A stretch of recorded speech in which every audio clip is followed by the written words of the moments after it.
अस्सलामुअलैकुम, आप देख रहे हैं प्रोग्राम दिन भर और मैं हूं जन्नत जमशेद।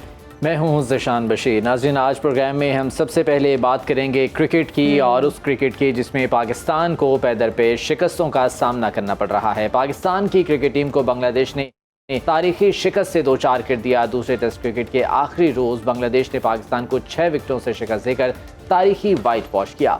बांग्लादेश ने सीरीज़ के दोनों टेस्ट मैचेस में 2-0 से क्लीन स्वीप किया है। पाकिस्तान क्रिकेट टीम को तारीख में दूसरी मरतबा अपनी सरजमीन पर बांग्लादेश के हाथों वाइट वॉश का सामना करना पड़ा। जबकि दूसरे टेस्ट में 185 रन के हदफ के ताकुब में मेहमान टीम ने 4 विकेटों के नुकसान पर हासिल कर लिया। बारिश और ख़राब रोशनी के बायस चौथे दिन का खेल जल्द ख़त्म कर दिया गया था, लेकिन अनफॉर्चुनेटली पाकिस्तान ये मैच हार गया। इस पर बात कर लेते हैं। हमें ज्वाइन किया है शाहनवाज राना साहब ने, स्पोर्ट्स जर्नलिस्ट हैं। शाह साहब, बहुत शुक्रिया दिन भर को वक्त देने के लिए। सर, अगर हम पाकिस्तान की परफॉर्मेंस की बात करें, T20 हो, वनडे हो और अब टेस्ट हो, इतनी बदतरीन परफॉर्मेंस के बांग्लादेश जैसी टीम आपको अपने ही होम ग्राउंड पर हरा दे, क्या कहेंगे आप? देखिए, बात यह है कि बांग्लादेश तो फिर भी कुछ थोड़ा सा क्रिकेट के अंदर मकाम रखती है। हम तो अगर अपनी गुज़िश्ता परफॉर्मेंसेस को देखें यूएसए से तो हार गए थे, हम तो आयरलैंड से भी हार गए, हम तो ज़िम्बाब्वे से भी हार गए, हम तो अमेरिका से भी हार गए। तो मतलब ये जो एक तसलसल है हमारी बदतरीन परफॉर्मेंस का, वो चलता चला आ रहा है और इस पर किसी ने तवज्जो ही नहीं दी। जब हम वर्ल्ड कप हारे हैं तो बड़ा शोर मचा, जब हम अमेरिका से हारे तो बड़ा शोर मचा, जब हम इंडिया से एक जीता हुआ मैच जो था वो हार गए और हमने थाली में रखकर इंडिया को वो मैच दे दिया, तब बड़ा शोर मचा कि पाकिस्तान अब वापस आएगी टीम तो इनकी एक बड़ी सर्जरी, बड़ी मतलब छानबीन होगी। क्या होगा, इसके खिलाफ कुछ भी नहीं हुआ। असल बात यह है कि जब आप आपके अमल को बेहतर नहीं करें, आप कोई भी नतीजा नहीं ले सकते और यही नतीजा जो है वो हमें बांग्लादेश के खिलाफ मिली। हम जमीन पर अपनी मौसम में अपनी ही है वो बांग्लादेश है। राना साहब, ये कहते हैं कि सानेहा अचानक नहीं होता, ये मरहलावार चीज़ें चल रही होती हैं। बड़े अरसे से हम टीम के हवाले से बात कर रहे हैं, उनकी परफॉर्मेंस के हवाले से, स्पेशली अगर टीम के अंदर जो ग्रुपिंग है उस हवाले से अगर हम बात कर रहे हैं, तो क्यों इस पर आज तक एक्शन नहीं लिया गया? मैं भी तो यही कह रहा हूँ ज़ीशान साहब कि जब ये बात कही गई थी कि वर्ल्ड कप से आने के बाद जो है एक बड़ी सर्जरी होगी, तो हमारे पास तो सर्जन ही नहीं है। तो सर्जरी क्या होगी? हम तो सिर्फ पैराडोल के ऊपर गुजारा कर रहे हैं, वो खिला देते हैं और खत्म हो जाती है बात। और सर्जन हमारे पास है नहीं इस काबिल कि वो सर्जरी करके उस जिस्म के उस हिस्से के अंदर उस नासूर को निकाल दें कि जो पूरे जिस्म के लिए जो है तकलीफ का बाइस बन रहा हो। तो जब ऐसा नहीं होगा तो फिर समझ लीजिए कि फिर यही होगा कि जो हुआ है। दूसरा जो आपने बात की ना, ग्रुपिंग यहाँ से तो नहीं हुई, आज तो नहीं हुई, ये ग्रुपिंग तो वर्ल्ड कप के दौरान हुई है, ये ग्रुपिंग तो एशिया कप के दौरान हुई है। ये ग्रुपिंग तो जब हुई है जब हम श्रीलंका गए, जब हमने अपना क्या कहते हैं इनके खिलाफ मैच जो है वो खेला है।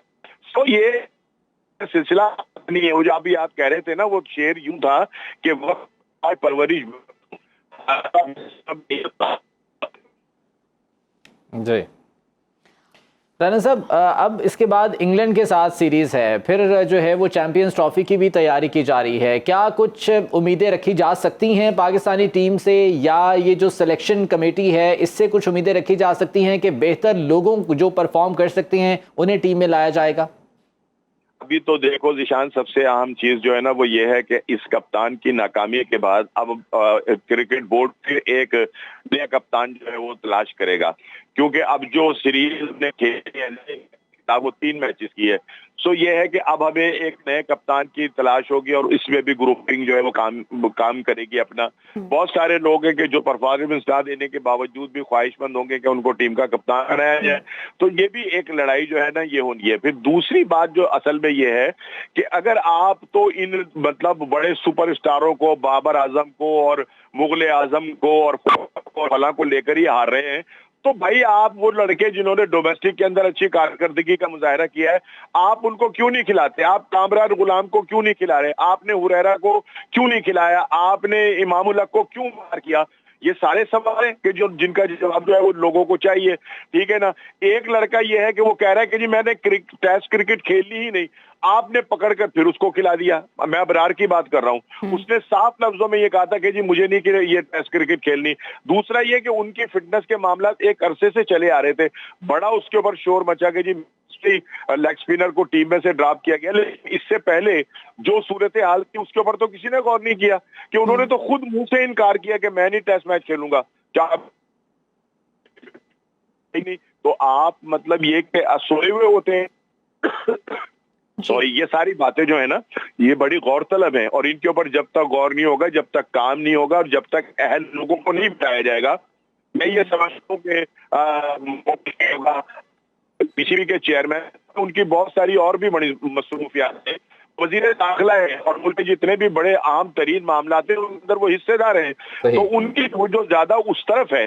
फिर उन्होंने काम छेड़ दिया कंस्ट्रक्शन का, सारे जो स्टेडियम थे उनको उधड़वा कर रख दिया उन्होंने। अब उनकी तो जो क्रिकेट के मामला थे वो तो उनको समझ ही नहीं आ रहे कि वो क्या रहे। उन्होंने वकार यूनुस को तमाम मामला जो थे वो तफवीज किए कि जनाब आप सारी सियाह और सफेद के मालिक होंगे। राना साहब, ये जो अब डोमेस्टिक स्ट्रक्चर के लिए एक काम किया जा रहा है और कहा यह जा रहा है कि जी डोमेस्टिक को बेहतर करेंगे तो हम जो है वो फिर वहां से लड़के ला सकते हैं खेलने के लिए, ये डोमेस्टिक स्ट्रक्चर आप समझते हैं कि सही जानिब अब ये चल पड़े हैं? भाई बात यह है कि इन्होंने 5 टीम बनाई है, तकरीबन 160 खिलाड़ी जो है ना उसमें एंगेज किए हैं, ये हमारे डोमेस्टिक है, ठीक है ना। वो बात जो टक्करे मारते हैं ग्राउंड,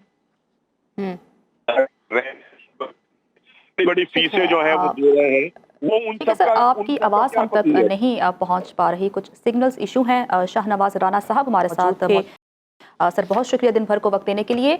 नाजरीन, स्पोर्ट्स के बाद अब रुख करते हैं और बात कर लेते हैं कि लाहौर का सबसे बड़ा गैंगस्टर या डॉन कौन है। टीपू ट्रकावाला और तीफी बट ग्रुप पे दुश्मनी का अंजाम क्या होगा? क्या ये दुश्मनी कभी ख़त्म भी होगी या इसी तरह नस्ल दर नस्ल चलती रहेगी? लाहौर में अमीर बालाज कत्ल केस के मरकजी मुलजिम तीफी बट के बहनोई जावेद बट को गुज़श्ता रोज़ नामालूम मुसल्लह मोटरसाइकिल सवारों ने फायरिंग करके मौत की नींद सुला दिया। मकतूल जावेद बट की मैयत पोस्टमार्टम के बाद वरसा के हवाले कर दी गई है।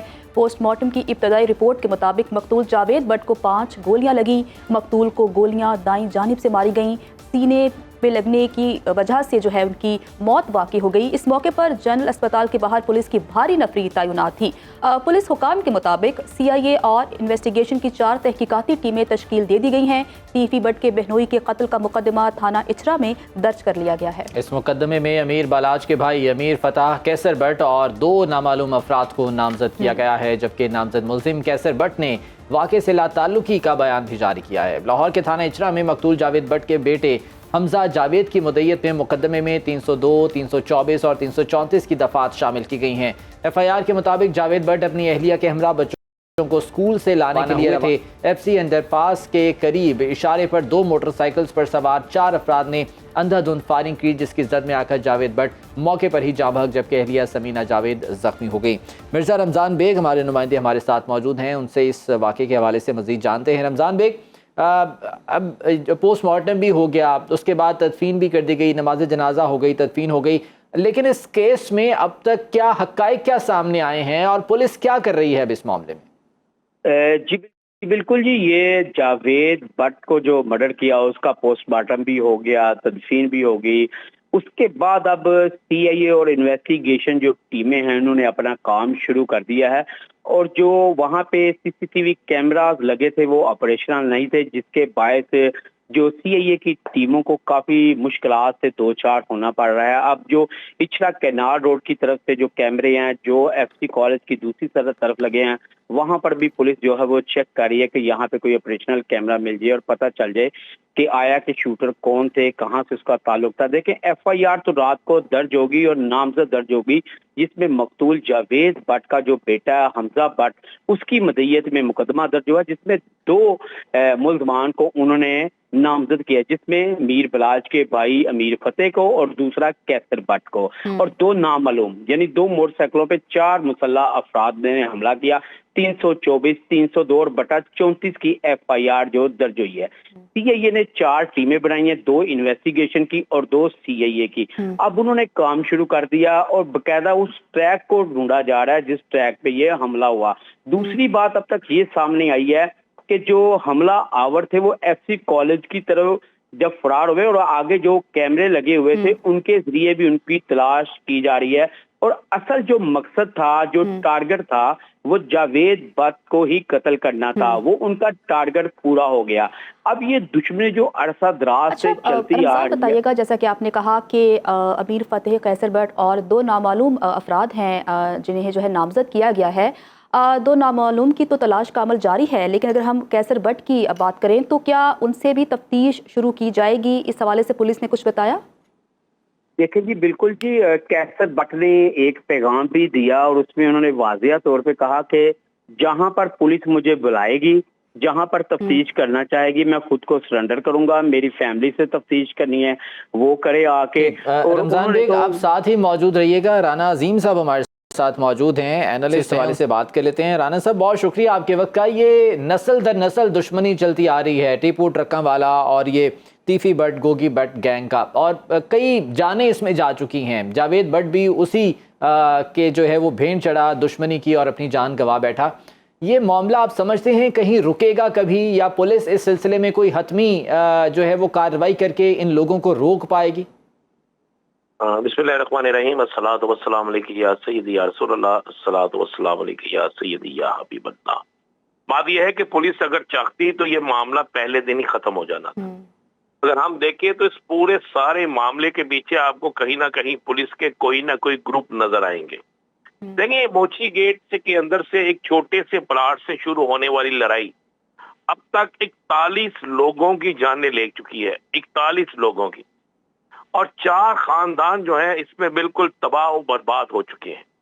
और इन चारों खानदानों की तबाही के पीछे अगर आप देखें, दोनों इतराफ से अगर देखें तो फिर आपको नजर आ जाएगा कि दोनों इतराफ में कौन कौन से पुलिस अफसरान जो हैं वो किन किन का साथ दे रहे हैं।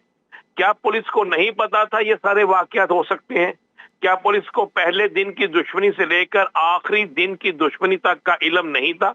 अगर पुलिस चाहेगी तो ये दुश्मनी दिनों में खत्म हो जाएगी। आपको याद होगा लाहौर में माजा सिख और शेख असगर की एक लड़ाई चलती थी, बड़ी मारूफ तरीन एक दुश्मनी थी। शेख असगर जो है शेख रहील असगर का बाप था और माजा सिख जो है वो इखलाक गुड्डू का वालिद था, जिसमें नूरा कश्मीरी भी आया। ये सारी सुलह एक बहुत बड़ी ये लड़ाई थी, एक बहुत बड़ी दुश्मनी थी। ये सुलह पुलिस ने करवाई थी और ये सुलह भी पुलिस करवा सकती थी और पुलिस करवा सकती है। ये सारा कुछ जो है ये हो सकता है, लेकिन असल बात ये है कि पुलिस करवाना नहीं चाहती। तासुर ये भी दिया जाता है कि कुछ सियासी लोग भी इसमें मुलव्विस हैं और सियासी मफादात के लिए जो है वो लड़वाते हैं या एक दूसरे पर जो है वो हमले करवाते हैं। इसमें किस हद तक सदाकत है? इसमें सब झूठ है जी। मुझे एक बात बताएं, सियासी अफराद को इनको आपस में लड़ा कर क्या सियासी मकासद मिलेंगे? मुझे कोई एक शख्स ये बात बता दे। ये जरूर होता है कि इन लोगों के सियासी लोगों के साथ तल्लकात होते हैं और दुनिया में किसी जगह भी कोई भी शख्स जो है वो अगर दुश्मनदारी की जुमरे में आता है या उसका एक बड़ा गैंग है तो उसको कोई ना कोई सियासी पुष्टपनाही हासिल होती है, या खुद हासिल करता है या सियासी पुष्टपनाही वोट हासिल करने के लिए हासिल है। या पूरे पाकिस्तान में देख सकते हैं।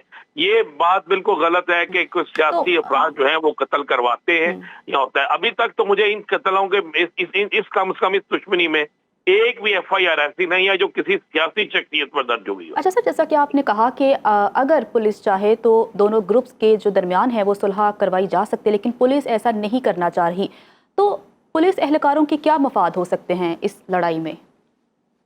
इस लड़ाई में पुलिस की मौजें लगी हुई हैं जी, अच्छी खासी मौजें लगी हुई हैं। पुलिस चाहती है, दोनों घरों से मिलता है अच्छा खासा पुलिस को हिस्सा मिलता है, चीजें मिलती हैं। अगर ये सुलह, मुझे सिर्फ एक सिंपल सी बता दें, कल से लेकर आज तक का जो वाकया है इसकी CCTV फुटेज किसके पास है?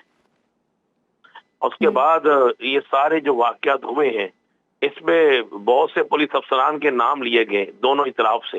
वो क्यों लिए गए? कोई ना किसी का कोई ना कोई ताना बाना तो किसी से मिलता होगा ना, किसी का किसी के साथ कोई ना कोई तल्लक तो होगा ना। मैं बहुत सी चीजें जो है वो खोलना नहीं चाहता, क्योंकि इसमें तो वाज़ेह तौर पे बताया कि लाहौर पुलिस के 2 ग्रुप हैं। चलिए मैं आपको कह देता हूँ, लाहौर पुलिस के 2 ग्रुप हैं। एक ग्रुप एक को सपोर्ट करता है और दूसरा ग्रुप दूसरे ग्रुप को सपोर्ट करता है, और दोनों ग्रुप जो है लाहौर पुलिस में तगड़े ग्रुप हैं, कमजोर ग्रुप नहीं है, तगड़े ग्रुप हैं। और इन तगड़े ग्रुपों का जो है वो एक दूसरे के साथ तल्लक जो है वो बिल्कुल वाज़ेह है। एक ग्रुप को सपोर्ट कर रहा है, दूसरा दूसरे ग्रुप को सपोर्ट कर रहा है, और इसी सपोर्ट के अंदर फिर इनको बहुत सा शेल्टर जो है वो मिलता है। राना नज़ीम साहब, जब टीपू ट्रक्कावाला को मारा गया था लाहौर एयरपोर्ट पर फायरिंग करके, अमीर बलाज उस वक्त बैरून मुल्क था, और उसके बाद कहा यह जा रहा था कि हो सकता है कि अब क्योंकि नई नस्ल की जानिब ये बात बढ़ रही है तो शायद कहीं कुछ सुलह सफाई के आसार हमें दिखाई दें, लेकिन क्या वजह है कि ये हर गुजरते दिन के साथ मज़ीद शिद्दत इख्तियार कर रही है? पुलिस वाला मामला तो एक साइड पे, लेकिन ये दोनों ख़ानदान या ये दोनों ग्रुप क्या खुद भी जो है वो नहीं चाहते कि सुलह सफाई हो सके, मामला जो है वो संभल सके? टीपू ट्रक्कावाला के मर्डर के बाद चूंकि लाहौर एयरपोर्ट पर उन पर फायरिंग होती है, उसके बाद मियां हॉस्पिटल में वो जान की बाजी हार जाते हैं। इस कत्ल के बाद आप देखें कि कई साल लाहौर शहर के अंदर अमन था, कई साल दोनों इतराफ से ना कोई मुकदमा दर्ज हुआ था और ना ही दोनों इतराफ से किसी पर एक दूसरे पर कोई फायरिंग या कोई ऐसा वाकया हुआ था। आप तारीख को उठा के देख लेना। ये तो सारा उस वक्त हुआ जब एहसन शाह जो मारा गया है, जब उसने बहुत सी वीडियोस जो है वो एक करके एक इतराफ में पहुंचाई। इन वीडियोस में ये बकायदा चीजें आ रही थी कि जब एहसन शाह बैठ के बलाज के साथ बातें करता था, जब सारी महफिल बैठती थी, और जब एहसन शाह बार बार उसे कहता था कि तुम्हारे बाप को तो फलां शख्स ने मरवा दिया है और हम अभी तक कुछ नहीं कर सके, तो बंदा गुस्से में फिर बात करता भी मैं भी इनके नस्लों को मार दूंगा। तो वो वीडियो रिकॉर्डिंग जो पुलिस ने अपनी जिम्नियों में जो अपने सफाई मिसल पे लिखा हुआ है, फिर ये सारी चीजें तो उस वक्त शुरू हुई। नहीं तो बलाज और दिफी भट्ट जो फैमिली है, इन दोनों ग्रुपों में तो काफी हद तक जो है वो लड़ाई खत्म हो चुकी थी। आप टीपू ट्रक्कावाले के वाकये के बाद जरा तारीख को उठा कर देख लें, क्या आपको किसी जगह पे कोई लड़ाई नजर आई है? सही।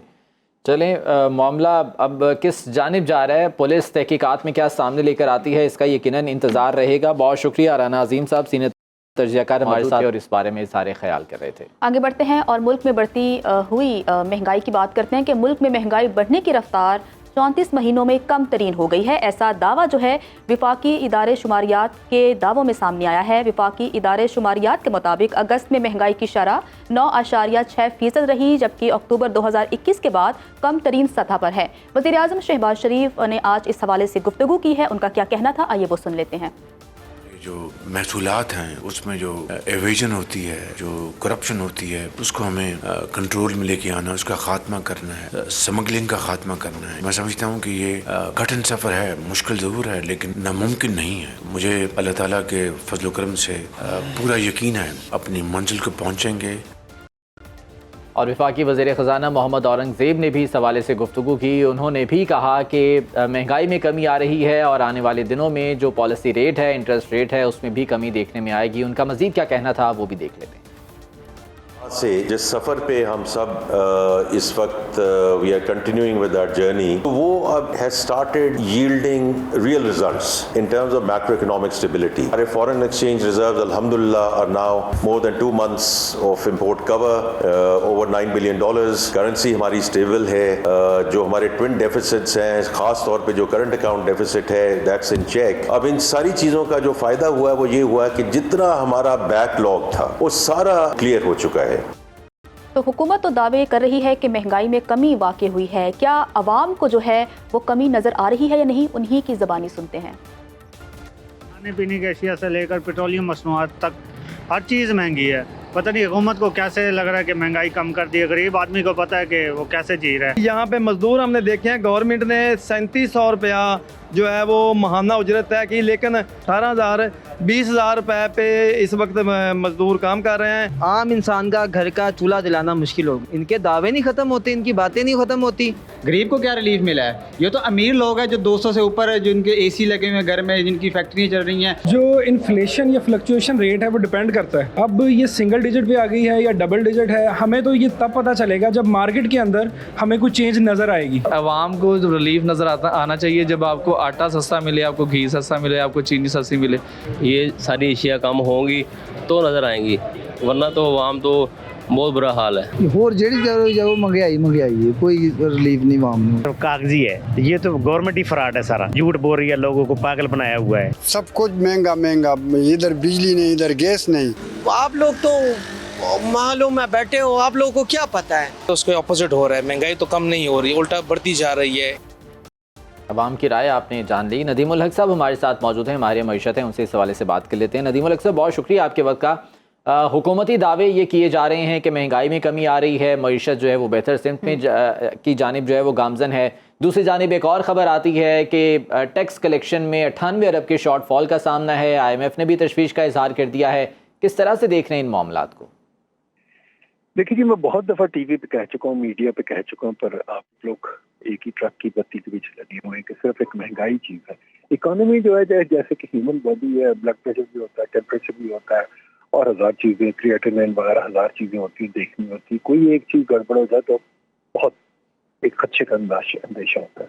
यहाँ भी हमारे यहाँ महंगाई, मैं मानता हूँ फिगर जो बता रहे तो ठीक ही होगा, महंगाई कम हो रही है, बिल्कुल ठीक है, पर जो अवाम की बात है वो भी सही है, क्योंकि एक इंडिकेटर काफ़ी नहीं है। और एग्जाम साहब ने भी जो कहा ठीक है कि ट्रेंड डेफिसिट थोड़े बेहतर हो रहे हैं, थोड़ा फॉरेन एक्सचेंज बेहतर हो रहा है, बिल्कुल ठीक है, पर ये कहना है कि हम तरक्की की तरफ चलेंगे, गलत बात है, क्योंकि हमारे मसले रिजॉल्व नहीं हुए। मसले क्या है? जो अवाम के मसले सबसे इम्पोर्टेंट है कि महंगाई के अलावा क्या इन्वेस्टमेंट चढ़ रही है, क्या नौकरियां निकल रही हैं, क्या वेज रेट बढ़ रही है, क्या लोगों को आराम से नौकरी मिल जाती है या बिजनेस लगाने के तरीके मिल जाते हैं, कुछ तरक्की के, सोशल मोबिलिटी के, कि आज बाप जो है, बेटा जो है बाप से आगे जा रहा है। सोसाइटी ये देखती है कि बेटा बाप से आगे जा रहा है कि नहीं जा रहा, नौकरियां अच्छी मिल रही कि नहीं मिल रही, या बिजनेस खोखे लगाने का मौका मिल रहा है कि नहीं मिल रहा, या तरक्की करने का, हमारी बिजनेस ग्रो नहीं कर रही, हमारी बिजनेस बैठी हुई हैं। तो ये कहना कि सिर्फ इम्पोर्ट रोक दिया, ये कर दिया, ये ठीक है, अपनी तरफ से एक सोल्यूशन है, पर अगेन आप बच्चे को बड़े होने से रोक दें, उसको बांध दें और कि तू बड़ा नहीं हो सकता, तो ठीक है, फिर वो बड़ा बच्चा क्या बनेगा? शहजादा का चूहा बनेगा। We have to look to investment and growth and employment, ज्यादा वो भी इन्फ्लेशन की तरह इम्पोर्टेंट फिगर है। हम सिर्फ इन्फ्लेशन को देखते हैं, बाकी चीजों को नहीं देखते। ग्रोथ हमारी गिर गई है और हमारी इन्फ्लेशन भी इसी वजह से गिरी है, क्योंकि देखिए भागते हुए बंदे को सांस चढ़ता है, जो बंदा बैठा उसको सांस क्यों चढ़ेगा? इन्फ्लेशन तो पॉलिसीज की जब हम बात करते हैं, चाहे वो मैक्रो इकोनॉमिक हैं या माइक्रो इकोनॉमिक हैं, जो भी इस वक्त पॉलिसीज ये गवर्नमेंट लेकर चल रही है, आप समझते हैं कि उसके किसी हद तक कुछ पॉजिटिव आउटकम्स नजर आ रहे हैं? नहीं जी, मैं तो जब तक इन्वेस्टमेंट और ग्रोथ नहीं देखता मुझे पॉजिटिव नहीं नजर आता। मुझे जब लगे कि बाहर फैक्ट्रियां लग रही हैं, बाहर चीजें लग रही हैं, बड़ी बड़ी बिल्डिंगें बन रही हैं, बड़े फ्लैट्स मिल रहे हैं, वो दुकानें बन रही हैं, शॉपिंग मॉल बन रहे हैं, फिर मुझे तरक्की नजर आती है। ठीक है, मुझे लगे अगर खोखे हर शहर में, हर मार्केट में लगे, हर गरीब का बच्चा जाके खोखा लगा सकता है, तब मैं तरक्की मानूंगा। पर अगर ये लग रहा है कि हुकूमत पैसा खर्च रही है, फ्लावर बना रहा है, वो तो डेट लग पा रहा है। अगर आपने ML1 वगैरह बनाना है, डेट लेना, तो भीख मांगना, कर्जा लेना तरक्की नहीं होती। तरक्की होती मेहनत करें। जब मुझे लगे कि हाँ यार मैं बाहर से बंदा ढूंढ रहा हूँ कोई काम करने के लिए, तो वो कहता नहीं यार मैं नहीं आता, मेरे पास टाइम नहीं है, पैसे आप इतनी मुझे अच्छे दे रहे हैं, फिर तरक्की होती है। जो अमेरिका में देखते हैं, अनएम्प्लॉयमेंट रेट देखते हैं। जी सर, आपने कर्जों की बात की, तो आज वज़ीर आज़म साहब ने कहा है कि ये हमारा IMF का आखिरी प्रोग्राम होगा, तो इस दावे में कितनी सदाकत है? ये मेरा ख्याल को पिछले 10 वज़ीर आज़म कह चुके हैं और ये अगले 10 भी कहेंगे, क्योंकि जो असली चीज है, मैं बार बार आ रहा हूँ, मुझे बताएं, ये आज बता दें कितनी तरक्की होनी शुरू हो रही है, कितनी इन्वेस्टमेंट हो रही है, कितने रेस्टोरेंट लग रहे हैं, कितने शॉपिंग मॉल बन रहे हैं, कितनी बिल्डिंगें बन रही हैं, कितनी फैक्ट्रियां लग रही हैं, कितने कोई चीजें प्राइवेट सेक्टर में, हुकूमत में नहीं, हुकूमत तो मैं पीएसटी भी कहता हूँ बंद कर दें। आप सिंपल ये पूछें कि भाई कितनी तरक्की हो रही, जिस दिन आप इस्लामाबाद में या लाहौर में शहर से निकले, देखो बिल्डिंग क्यों नहीं बन रही भाई, बिल्डिंग बने तब बात बनती। जब मैं अमेरिका रहता था तो रोज कोई ना कोई नई चीज बन रही होती है। ये चीज हो, जिस दिन आप कहेंगे हाँ भाई हमारी भी क्या कहते हैं कंपनियां हैं जो बाहर एक्सपोर्ट कर रही हैं, अभी आपकी कंपनी को एक्सपोर्ट ही नहीं कर रही, बैठी हुई है चुप करके। आपके टेक्सटाइल सेक्टर भी रो रहा है, आपका हर सेक्टर रो रहा है। तो ये चीज ज्यादा जरूरी है बनिस्बत इस पे कि वो कहें जी हमने डेफिसिट कम कर दिया। डेफिसिट कम कैसे कर दिया? हमने इम्पोर्ट रोक दी, एक्सचेंज रेट भी रोक दी। ये तो नहीं बात करती, ये पॉलिसी नहीं है। ठीक है, बहुत शुक्रिया आपके वक्त का। नदीम उल हक साहब हमारे साथ मौजूद थे और जो दावे किए जा रहे हैं हुकूमत की जानिब से उस बारे में सारे ख्याल कर रहे थे। वापस आएंगे ब्रेक के बाद, हमारे साथ रहिए। ब्रेक के बाद आपको खुशामदीद कहते हैं। मौसम की सूरत हाल पर बात कर लेते हैं कि लाहौर के मुख्तलिफ इलाकों में गुज़श्ता रात तूफ़ानी बारिश से नशेबी इलाके ज़ेरियाब, जबकि नाले उबल पड़े, जबकि मुतादिद इलाकों में लेस्को के फीडर स्ट्रिप होने से बिजली का निज़ाम दरहम बरहम हो गया है। फैसलाबाद, शेखुपुरा, सियालकोट, सरगोदा समेत पंजाब के मुतादिद इलाकों में भी बारिश हुई। डेरा गाजी खान और राजनपुर के पहाड़ी नदी नालों में सैलाबी सूरत हाल मुतवक्के है। PTM ने तूफानी बारिशों के पेश नज़र पंजाब भर के डिप्टी कमिश्नर्स को अलर्ट रहने की हिदायत भी सादिर की गई हैं। और अगर हम बात करें कबू सईद खान की, तो वहाँ पर भी सैलाबी सूरत हाल है। वहाँ पर नुकसान कितना हुआ है, इंतजामिया कितनी मुतहरिक है, बात कर लेते हैं अपने नुमाइंदे शबीर अहमद मक्सी से। शबीर बताइएगा। जी बिल्कुल जी, हम इस वक्त मौजूद हैं तहसील कबू सईद खान के नवाई इलाका कच्ची पुल में। और मैं आपको बताता चलूँ कि हालिया बारिशों की वजह से कच्ची पुल में बड़े पैमाने पर यहाँ पर पानी, मुख्तलिफ महलों में पानी जमा हो गई है, जो कि अब तक पानी की निकासी ना हो सकी है, जिसकी वजह से यहाँ पर जो बासी हैं उनको शदीद मुश्किलात का सामना करना पड़ रहा है। और यहाँ की पानी जो घरों में दाखिल हो गई है, जिस वजह से यहाँ पर मुख्तलिफ जो बीमारियाँ हैं, बीमारियों ने जन्म ली है। यहाँ पर हमारे पास एक शहरी मौजूद है, हम उनसे बात करेंगे। ये देख रहे बारिश की वजह से यहाँ पे सारा गांव पानी में है, ताकि ये स्कूल पानी में है, आने जाने के लिए बच्चे तकलीफ़ में हैं। हम कोई यहाँ पे नहीं है पानी निकालने के लिए, ये सारा गांव पानी में है। हम उन लोगों को गुजारिश करते हैं कि ये पानी निकाल के दे हमें, हम बहुत तकलीफ़ में हैं। जी, आपने शहरी की बातें सुनी, उनका यही कहना है कि हुकूमत वक्त से और ज़िले इंतज़ामिया से हमारा यही मुतालबा है कि जो कच्ची पुल के मुख्तलिफ मोहल्ले हैं उनसे पानी की निकासी की जाए, ताकि वो अपनी मामूली ज़िंदगी जो है वो सुकून से गुजार सकें। जी ठीक है, शबीर हमें तमाम सूरत हाल के हवाले से अपडेट कर रहे थे। शबीर आपका बहुत शुक्रिया। आगे बढ़ते हैं, बात कर लेते हैं सजावल की। सजावल के हाई स्कूल में इस वक्त बारिश का पानी जमा है, इंतज़ामिया मुतहरिक नज़र नहीं आ रही है। बात कर लेते हैं शबीर समून से। शबीर कहिएगा कि इंतज़ामिया का इस हवाले से क्या कहना है? जी बिल्कुल, हालिया मूसलाधार बारिशों ने जहां जल थल एक कर दिया, तो वहीं मुख्तलिफ इलाकों में जो 2 से 3 फुट पानी खड़ा हो गया है। तो आप मेरे हक़म में देख रहे हैं, ये सुजावल हाई स्कूल है, जिसका मेन जो ग्राउंड है वो बिल्कुल ज़ेराब आ गया है। यहाँ पर इस हवाले से मेरे साथ यहाँ पर एक असातिज़ा मौजूद है, आए उनसे जानते हैं कि वो क्या कहता है इस हवाले से। यहाँ पर हमारे पास 1700 बच्चे इनरोल्ड हैं। तो ये जो हेडक्वार्टर का स्कूल है उसकी हालत आप देख रहे हैं कि पूरा ज़ेराब आ चुका है। तो ज़िले के दूसरे हमारे जो स्कूल हैं उसकी क्या सूरत हाल होगी उसका अंदाज़ा आप लगा सकते हैं। यहाँ सजावल के सारे स्कूल हमारे डूबे पड़े हुए हैं और इंतज़ामिया हमारी सोई पड़ी हुई है। तो ये मेरी गुजारिश है इंतज़ामिया के से ज़िले हुकूमत से कि सजावल के सारे स्कूलों से पानी निकाला जाए, तो हम उनके शुक्रगुजार रहेंगे। उन्होंने ज़िले इंतज़ामिया से मुतालबा किया है कि फौरी तौर पर तमाम स्कूलों से पानी निकाला जाए, ताकि तदरीसी अमल में मुश्किलातें कम हो। जी, कोयटा के हवाले से बात कर लेते हैं। वहाँ पर बारिशों के बाद सैलाबी सूरत हाल है और इमदादी कार्रवाइयों का सिलसिला भी जारी है। फजल तवाब हमारे साथ मौजूद हैं, उनसे ताज़ा तरीन सूरत हाल जान लेते हैं। फजल बताएगा अब तक क्या नुकसानात के हवाले से तफसीलात सामने आई हैं, इमदादी कार्रवाइयों की सूरत हाल क्या है? जी बिल्कुल, बलूचिस्तान में मानसून की तूफ़ानी बारिशों के बायस इस वक्त सूबे के मुख्तलिफ अजला में सैलाबी सूरत हाल का सामना है। ख़ास तौर पर नसीराबाद डिवीज़न के मुख्तलिफ अजला के देहातों में इस वक्त भी सैलाबी सूरत हाल का सामना है, जिसकी वजह से मकीनों को मुश्किलात का सामना करना पड़ रहा है। जबकि इसके अलावा तोबा काकड़ी, किला अब्दुल्ला, ज़ियारत, हरनाई समेत दीगर इलाकों में भी जो दूर दराज देहात है वहाँ पर सैलाबी रेलें आने के बायस सैकड़ों मकानात जो है वो मुनद्दिम हो चुके हैं, जबकि इसके साथ ही साथ हरनाई में और ज़ियारत और खुशदार में जो राब्ता सड़कें हैं छोटी बड़ी, और इसके अलावा M8 खुशदार कौमी शाहरा जो है वहाँ पर सैलाबी रेलें आने के बायस जो ट्रैफिक की रवानी है वो बंद हो चुकी है। मुश्किलात का सामना करना पड़ रहा है मुसाफिरों को।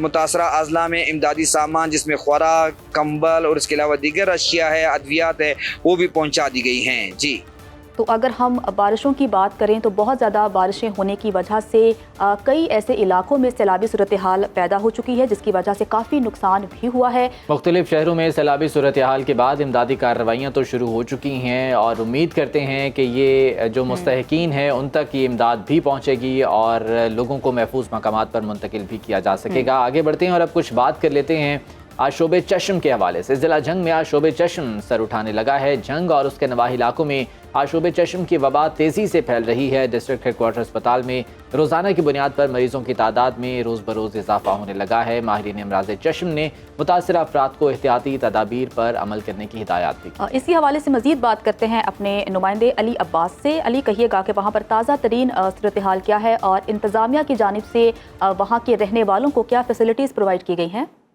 बिल्कुल, शहर भर में बच्चों और बड़ों में आशोबे चश्म तेज़ी से फैलने लगा है। आंखों का सुर्ख होना, आंखों में पानी आना और आंखों के गिर्द सोजिश का होना की शिकायत तेज़ी से फैल रही हैं।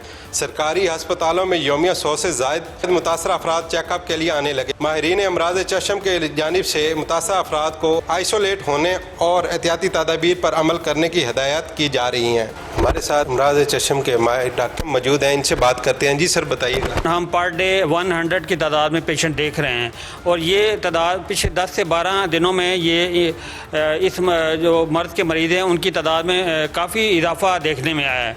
और ये सबसे पहले ये बच्चों में स्टार्ट हुआ और यंग जो एज पेशेंट है उनके अंदर स्टार्ट हुआ।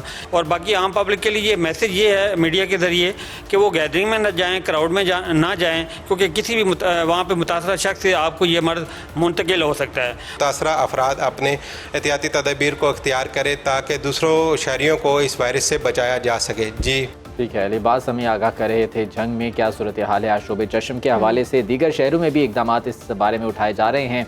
अब क्या इकदाम हैं उस बारे में आने वाले प्रोग्राम्स में बात करते रहेंगे। यहाँ वक्त है एक ब्रेक का, हमारे साथ रहिए।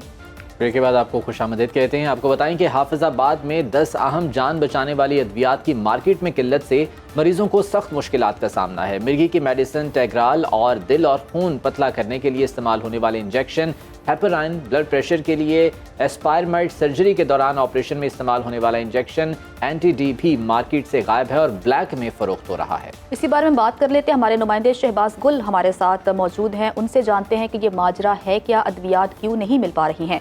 शहबाज, बताइएगा। जी देखें जी, दिल, जिगर, ब्लड प्रेशर, मिर्गी व दीगर अमराज की अद्वियात मार्केट में मेडिकल स्टोर पर कई माह से इन मरीजों को अद्वियात की किल्लत का सामना है। बिलखसूस जो है 10 अहम जान बचाने वाली अद्वियात में मिर्गी में टेग्राल, जबकि ब्लड प्रेशर के नेरोल और एस्पायरमाइड मार्केट में दस्तियाब नहीं। शहरी मासल मौजूद हैं, से बात करते हैं। सर, कौन सी मेडिसिन शॉर्टेज की वजह से परेशान है? देखें जी, अगर जान बचाने वाली अद्वियात की मार्केट में किल्लत होगी तो मरीज ज़्यादा देर जिंदा नहीं रह सकता।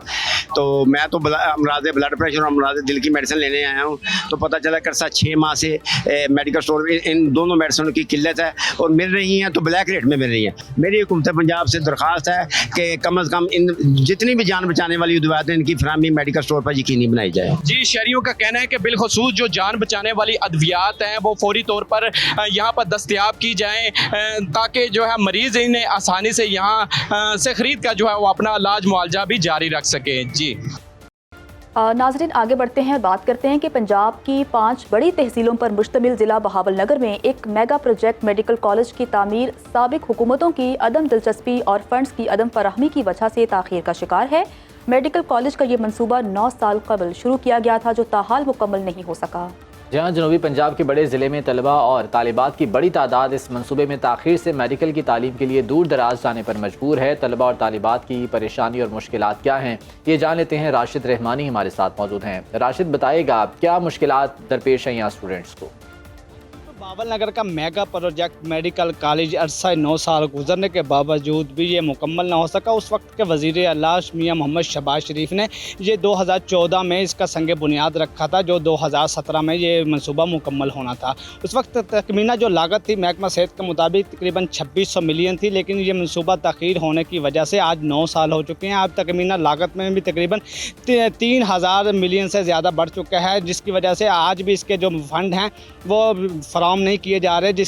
इसकी जो बिल्डिंग है वो भी नकारा होने के करीब है। तकरीबन 9 साल गुजरने के बावजूद ये जो बूथ बंगलों का ये बिल्डिंग मंजर पेश कर रही है। हमारी इस हवाले से शहरियों के से भी बात हुई है, जो कहते हैं, उन शहरियों का कहना है कि हमारे बच्चे दूर दराज मेडिकल की जो तालीम है वो हासिल करने जाते हैं। हम वज़ीर आला पंजाब से मुतालबा करते हैं कि बहावल नगर को मेडिकल कॉलेज को फिलफौर फंक्शनल किया जाए, ताकि हम दूर दराज जाने की बजाय बहावल नगर में अपने जो बच्चे हैं वो मेडिकल जो तालीम है वो हासिल कर सकें। जी, शेखुपुरा की बात कर लेते हैं, जहां पर सब्ज़ी मंडी के बेतहाशा मसाइल हैं। यहां पर ज़िला इंतज़ामिया और सब्ज़ी मंडी की इंतज़ामिया के दरमियान भी एक क्लैश मौजूद है, जिसकी वजह से ये मसाइल हल नहीं हो पा रहे हैं। ये मामला है क्या? जावेद मेराज से बात करते हैं। जावेद, बताइएगा।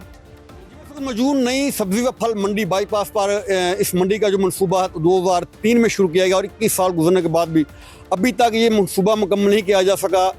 आड़ती साहबान से 19 लाख रुपए लिए गए और उन्हीं पैसों से यहाँ पे डेवलपमेंट का काम शुरू कराया गया। हमारे साथ इस वक्त एक आड़ती मौजूदा आइए उनसे इस हवाले से बात करते हैं। फंक्शनल मंडियाँ कारोबार कर रहे हैं, उधर गंदगी है, गंदगी के ढेर हैं, कोई मुनासिब जगह नहीं है कारोबार करने के लिए। हम बहुत परेशान हैं। ये मंडी बनाई गई थी कारोबार इधर आसानी से किया जा सके। ये मंडी 70-80% इसकी डेवलपमेंट मुकम्मल हो चुकी है। हम इनसे बार बार कह चुके हैं कि हमें इधर शिफ्ट करो और रिमेनिंग काम भी करें। आड़ती साहबान का ये कहना है कि जो काम रहता है उसको मुकम्मल किया जाए और फौरी तौर पर जो मंडियाँ हैं वो यहाँ पे मुंतकिल किया जाए ताकि वो अपना कारोबार शुरू कर सकें। जी ठीक है, जावेद मेराज हमें शेखुपुरा से आगाह कर रहे थे कि वहाँ पर क्या मसाइल हैं। इसके अलावा दीगर इशूज़ भी हैं, आने वाले प्रोग्राम्स में यकीनन वो डिस्कस करेंगे। आज के प्रोग्राम से इतना ही। खुदा हाफिज़।